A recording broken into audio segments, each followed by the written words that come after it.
কুয়াকাটা সমুদ্রের তীরে বাঁশের বেড়া দেওয়া হয়েছে।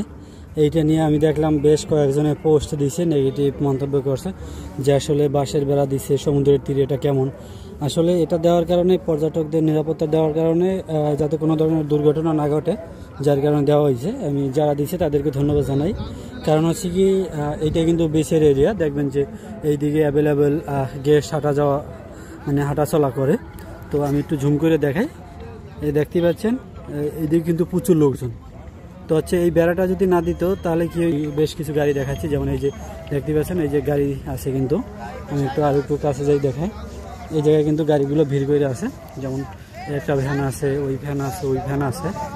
তো এই যে ভ্যানগুলো হচ্ছে সরাসরি একবারে চলে যায় ওই দিকে, যার কারণে তারা দ্রুত গতিতে গাড়ি চালায়, যার কারণে হচ্ছে পর্যটকরা সুন্দরভাবে মানে হাঁটতে পারে না, বা অনেক বাচ্চা খেলাধুলো করে বিচে, তাদের একটু সমস্যা হয়। গার্ডিয়ান যারা আছে, পর্যটক যারা আছে, ভয়ে থাকে যে গাড়ি হয়তো আইসা উঠাই দিবে বা অ্যাক্সিডেন্ট হবে, এই ধরনের ভয়ে থাকে। তো এই বেড়াটা দেওয়ার কারণে এই গাড়িগুলো এইদিকে আসতে পারতেছে না। এটা কিন্তু একটা নির্দিষ্ট এরিয়ার পর, যেমন হচ্ছে প্রায় 1 কিলোমিটার, যে বিচে 0 পয়েন্ট থেকে 1 কিলোমিটার। তো তারপরও 2-1টা গাড়ি চুরি করে ঢোকে, এইসব এরিয়ায় ঢুকে হচ্ছে চালায়। যেমন এই যে দেখতে পাচ্ছেন একটা মোটরসাইকেল আছে, একটু জুম করে দেখাই, এই একটা মোটরসাইকেল আছে।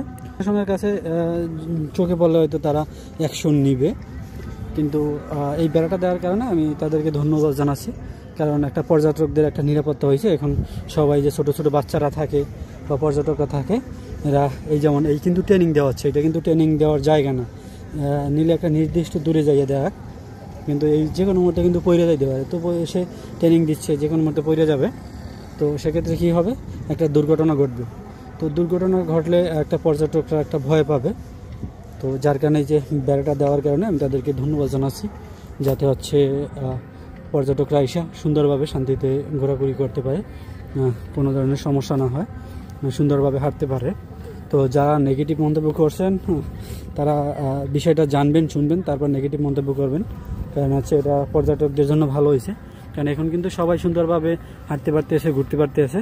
এবং আমি কিন্তু একটা নির্দিষ্ট যেমন জুম করে দেখাই, গেস্ট কিন্তু লোকজন কিন্তু এই দিকে এই দেখতে পাচ্ছেন। এবং হচ্ছে এখন খুবই সুন্দর একটা সময়ে আমি আছি, যেমন এই যে সূর্যটা কত সুন্দরভাবে দেখা যাচ্ছে। হয়তো আরও 10 মিনিট পরে একবার লাল হইয়া সমুদ্রের মানে ডুবে যাবে। তো এইরকম একটা দৃশ্য দেখার জন্য আপনাকে কুয়াকাটা আসতে হবে। তো খুবই সুন্দর একটা দৃশ্য দেখতেই পাচ্ছেন, একবারে মাছ ধরা নৌকা, এবং পর্যটকরাও অনেক ভিড় করে আছে এই দিকটা, এই সময়টা উপভোগ করার জন্য। পর্যটকরাও ভিড় করে আছে, কারণ হচ্ছে সানসেটটা তারা দেখবে, সূর্যাস্ত দেখবে। খুবই সুন্দর একটা দৃশ্য। এই দৃশ্যটা কুয়াকাটা লেবুর বন থেকে আরও সুন্দরভাবে দেখা যায়। এবং হচ্ছে এখন কিন্তু সমুদ্রের ঢেউ নেই, কারণ ভাটা থাকার কারণে সমুদ্রের ঢেউ কম। তো ভিডিওটা যদি ভালো লাগে অবশ্যই শেয়ার করবেন, এবং আমি যে বাঁশের বেড়ার কথা বললাম এই দিকটা সবাই জানাই দিবেন, মানে কেন বাঁশের বেড়া দিছে। অনেকেই আইসা পর্যটকরা হয়তো নেগেটিভ মন্তব্য করতে পারে, তো তাদেরকে আসলে বোঝানোর চেষ্টা করবেন বা বিষয়টা বুঝাবেন যে না, আসলে এটা দিছে একটা পজিটিভ চিন্তা ভাবনা করেই দিছে, যাতে পর্যটকদের সমস্যা না হয়। এই যে দেখেন এখন কিন্তু সবাই সুন্দরভাবে ঘোরাঘুরি করতে পারতেছে, কিন্তু যখনই এই গাড়িগুলো এর ভিতরে প্রবেশ করতে দিত, তখনই কিন্তু এই যে লোকজন দেখছেন এদের ভিতর দিয়ে সরাসরি গাড়িগুলো চলাচল করতো, হরেন দিত, তারপরে হচ্ছে বাচ্চারা ভয় পাইতো। কিন্তু এই দিকটা থেকে তারা মুক্ত আছে। ভিডিওটা শেয়ার করার অনুরোধ রইল, সবাই একটু শেয়ার করে দিবেন। এবং আবারও আমি আপনাদের সূর্যটা দেখাচ্ছি।